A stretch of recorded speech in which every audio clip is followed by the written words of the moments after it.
निकालानंतर अनेक आमदारांची रांग तुमच्याकडे लागली होती. खूप म्हणजे पश्चिम महाराष्ट्रातले असतील, विदर्भातले असतील, मराठवाड्यातले असतील. अ, ह्या सगळ्या आमदारांना आणि विशेष म्हणजे तुमच्या सभांमध्ये ऑब्झर्व्हर्स पण असायचे. म्हणजे कोणाच्या सभेचा किती इम्पॅक्ट होतो हे पक्षापर्यंत रिपोर्ट जात होता. तर एक चांगलं खातं मिळण्यासाठी यात सगळ्या तुमच्या कामाचा फायदा होणार आहे आता येत्या 1-2 दिवसामध्ये खातेवाटप जेव्हा होईल? मला असं वाटतं, की हा जो माझा रोल आहे, हा काही आज नाही आहे. मी 2014 मध्ये संघर्ष यात्रा केली, तेव्हासुद्धा ऑब्झर्व्हर झाले होते, की संघर्ष यात्रा कशी होते. 14 मध्ये मी स्टार प्रचारकच होते.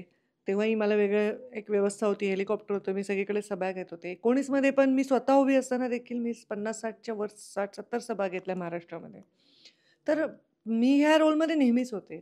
पण कदाचित मी 5 वर्ष संघटनेचे काम करत असल्यामुळे या रोलकडे जास्त उत्सुकतेने गेलं आणि जी परिस्थिती झाली होती गेल्या 7, 8, 10 महिन्यात राजकारणाची सुद्धा, त्याच्यामध्ये त्याच्यामध्ये एक त्या भूमिकेचा महत्त्वाचा रोल नक्कीच एक छोटा वाटा मला उचलता आला.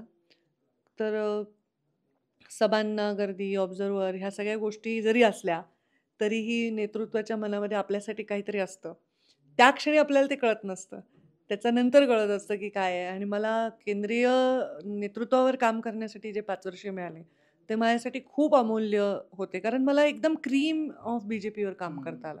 तेव्हा सगळ्यांना वाटलं, की ताई अशा एकदम मुख्य राजकारणाच्या प्रवाहापासून गेल्या की काय? पण तसं नव्हतं ते. तो एक अनुभव होता. तसंच आत्ताही माझ्या नेत्यांनी, मुख्यमंत्र्यांनी आणि राज्यात देशातील नेत्यांनी जे काही ठरवलं असेल, त्याची मलाही प्रतीक्षा आहे. त्यांनी माझ्यासाठी काय रोल ठरवलाय. निश्चितच खातेवाटपामध्ये फायदा होईल किंवा आपल्याला ते कळेलच 2 दिवसात. पण मला काही मतदारसंघांविषयी तुमच्याशी बोलायचं आहे. हिकमत उडाण यांच्याशी मी बोललो हिकमतदादांशी तेव्हा. तुमच्या सभेमुळे खूप फायदा झाल्याचं त्यांनी सांगितलं.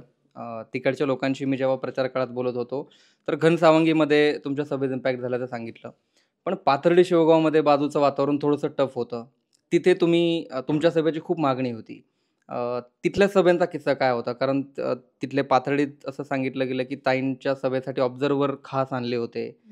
परत बाजूच्या आष्टी-पाडोदा मतदारसंघातल्या तुमच्या सभांची खूप चर्चा झाली. तर या 2-3 मतदारसंघांविषयी नाही, सातत्याने चर्चा झाली. ऑब्झर्व्हर माझे नसतात खास तसं तर. ते आमच्या पक्षाची एक प्रथा आहे. आमच्या पक्षामध्ये जेव्हा एका राज्याची निवडणूक असते, तर सगळ्या देशाचा कार्यकर्ता ती निवडणूक लढण्यासाठी योगदान देतो. ती एक शिस्त आहे, ते कल्चर आहे, ती संस्कृती आहे. त्यामुळे प्रत्येक मतदारसंघामध्ये एक व्यक्ती असतो, जो तिथल्या कुठल्याही राजकीय गोष्टीतला भाग नसतो. तो निस्पृहपणे अपडेट्स देत असतो. तर तसं अर्थाने ते ऑब्झर्व्हर असतात. आणि एखाद्या यात्रेचा वगैरे इम्पॅक्ट तर नॅचरली वरती लोकं घेत असतात दिल्लीचे. आता त्यांच्याकडे तर सगळ्याच यंत्रणा आहेत आय-बी वगैरे. तर या सगळ्या ठिकाणी ह्या काही ठिकाणच्या निवडणुका ह्या थोड्या टफ होत्या आणि त्यामुळे त्या निवडणुकांमध्ये आम्हा सर्वांना रोल होता. मला मला माझ्याबरोबर माझ्या सहकाऱ्यांना, की तुम्हाला हे हाताळायचं आहे, तुम्हाला हे हाताळायचं आहे आणि ते सगळं व्यवस्थित बसले.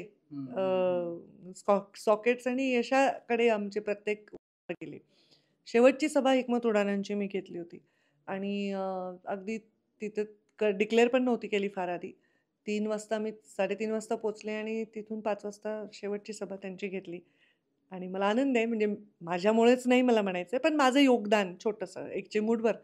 खूप चांगली रेसिपी केली आणि एक चिमूटभर मीठच नाही घातलं तर काय उपयोग आहे. तसं ते योगदान मला देता आलं. आष्टीवर पण विचारलंय मी त्याच्यावर नाही बोलणार काही. तर तुम्ही 40 सभा जवळपास. तुमचा स्ट्राईक रेट अल्मोस्ट 100% होता. त्या सगळ्या 40 मतदारसंघात फिरताना, सभा घेताना तुम्हाला कोणता मतदारसंघ चॅलेंजिंग वाटत होता? की इथला उमेदवार येणं खूप अवघड आहे किंवा इथलं वातावरण बदललंय? ते अनेक जसं जिंतूर मतदारसंघ खूप टफ वाटत होता. कारण तिथली परिस्थिती तशी राजकीय होती. म्हणजे व्यक्ती तर विषय म्हणणं नाही आहे, पण परिस्थिती होती. पण चांगलं काम केलं. तिथे प्रचार केला. मी म्हणलं मेघनाताई एका अधिकाऱ्याची पत्नी आहे. खूप चांगलं जीवन जगता येईल.